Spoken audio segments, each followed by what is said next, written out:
곡식 창고예요. 교회라고 하는 것은, 이 땅의 교회라고 하는 것은 하나님께서 땅에 농사하신 영생에 이르는 열매들을 지금 모아서 곡간에다가 일단 여기다 들여 놓은 것이지요. 예.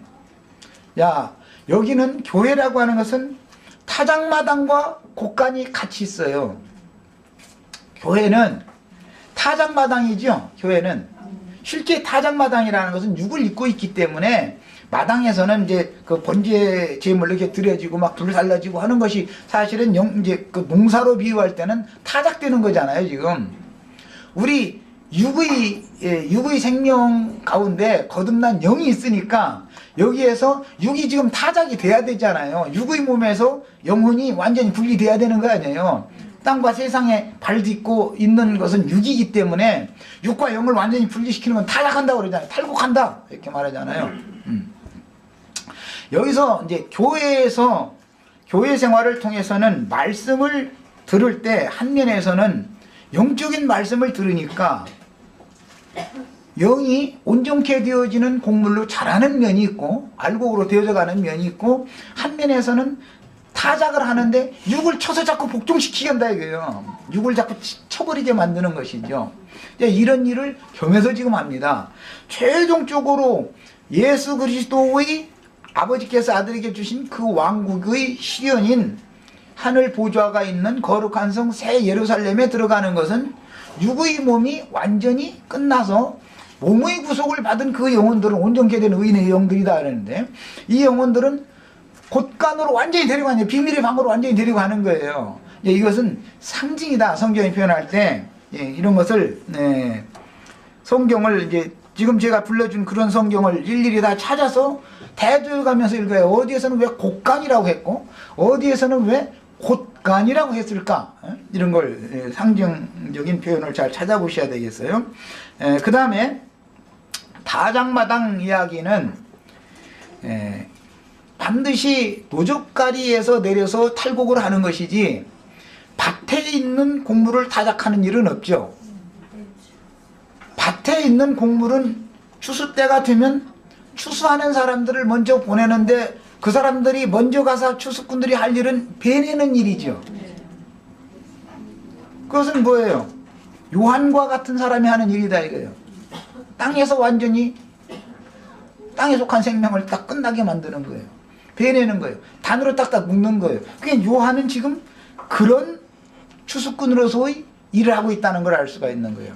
예수 그리스도는 베어진 곡물을 타작마당에 옮겨져 가지고 타작마당에서 알곡 쭉정이를 완전히 다 예수 그리스도께서 오셔서 하는 일은 손에다가 키를 들고서 이미 탈곡되어 있는 곡식을 전부 가려내 가지고 쭉정이는 쭉정이대로 곡물은 곡물대로 모아놓고 너는 곡물들만을 옮기는 일을 하는 것은 예수님 하는 일이다 이렇게 소개하고 있는 거죠 지금. 요한이 할 일이 있고 예수님이 할 일이 있는데 요한의 추수 사역이 없으면 예수 그리스도의 추수 사역을 할 수가 없다는 걸 알 수 있는 것이죠. 자, 그럼 이제 예수 그리스도께서 하시는 일을 소개할 때 손에 키를 들고 자기의 타작마당을 정하게 한다 그랬으니까, 지금 유대인의 모습으로 유대교의 체계에 있는 유대인들을 찾아오신 것은 자기의 타작마당에 키를 들고 오신 것이죠. 요한도 예수 그리스도의 타작마당에 있는 사람들이고 타작마당의 일꾼이죠. 타작마당까지 그럼 요한이 하는 일은 뭐냐면 밭에서 베가지고 낫가리를 해서 마당에다가 옮겨놓은 이제 그 노젓가리 이렇게 쌓아 놓는 일까지는 요한이 하는 거예요. 그 요한이 하는 것은 뭐냐? 요한에게 와서 회개하고 침례를 받은 사람들을 그 요한이 간수하고 요한의 제자들이다 그래요. 그 요한의 제자들 중에서 이제 예수님께로 다시 옮겨야지요. 예수님은 유대교에서 직접 옮기는 일이 없어요. 옮기려고 나중에 해든지, 물론 순서를 내가 말하니라고 얘기를 했지만 유대인들에게 가서 예수님이 복음 전파를 합니다. 하면 요한의 제자였던 사람들은 예수님께로 나오기가 쉽지만 유대교의 회당장했던 사람들이나 유대교의 제사장했던 사람들은 예수님을 배척하는 무리에 쓰는 것이지 예수님께로 나오는 무리가 적습니다. 물론 있습니다. 뭐 희귀하게 있죠. 그래서 예수 그리스도께서 알곡과 쭉정이를 나눈다라는 것은 그 영혼 속에 하나님의 생명이 얼마만큼 풍성하냐라는 걸 가지고 구분을 하는 이야기를 하는 것이지 유대교의 교리를 얼마나 많이 아느냐라는 걸 가지고 하는 게 아니죠. 유대교의 종교 교리를, 율법 교리를 많이 아는 것은 하나님의 말씀을 받았으니까 그것은 정확한 하나님의 말씀을 받았을지라도 알곡이 되지 않으면 쭉정이가 될 수 있어요. 그러나 그 하나님의 말씀이라는 것이 요한의 노선으로 하는 아벨로부터 요한까지 이제 이렇게 율법 노선에 있는 선지자들의 노선의 그 참된 하나님의 말씀씨가 있고, 우리는 모세의 제자다 이래가면서 의문과 육체에 상관된 추가된 율법 말씀, 이것에 붙잡혀버린 그 율법 말씀의 내용으로는 관심이 없이 추가된 의문의 말씀에 완전히 붙잡혀버려가지고 종교의식을 행하는 것에만 전념하고 있는 어떤 사람들은 가라지라고 그런단 말이에요. 그것은 쭉정이라고 하지를 않고 그건 종자가 다르다 이거예요. 종자가. 똑같은 하나님의 말씀이라도 요한의 노선까지는 영적인 말씀이 있다 이 말이에요. 그것은 완전하게 예수 그리스도처럼 확실하고 분명하지가 않을 뿐이지 부분적으로는 영적인 말씀이 있단 말이에요.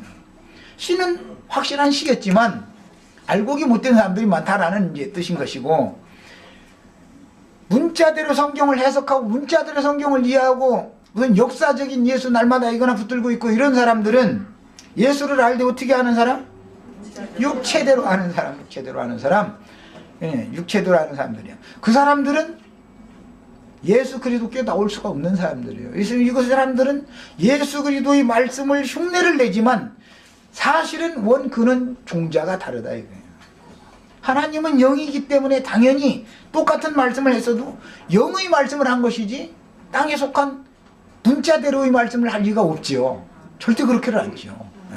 이런 것을 구분하셔야 돼요. 자, 그러면 농사를 하다 보면 알곡이 나오고 쭉정이가 나올 것이고 이런 곡물이 나오고 가라지가 나올 것이다 라는 거예요.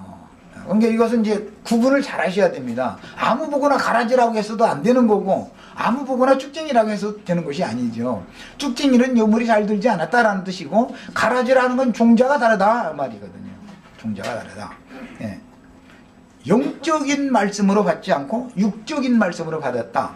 예. 그래서 이제 그런 경우를 고린도후서 5장 16절 그 말씀에 의하면 그리스도를 알되 육체대로 안다. 이 말은 이제 그 다른 번역에서는 세상적인 관점으로 안다 이렇게 우리말 성경 쉬운 말 뭐 성경 이런 표현은 너무 이제 알아듣기 쉽게 육체대로 안다라는 말은 무슨 뜻이에요?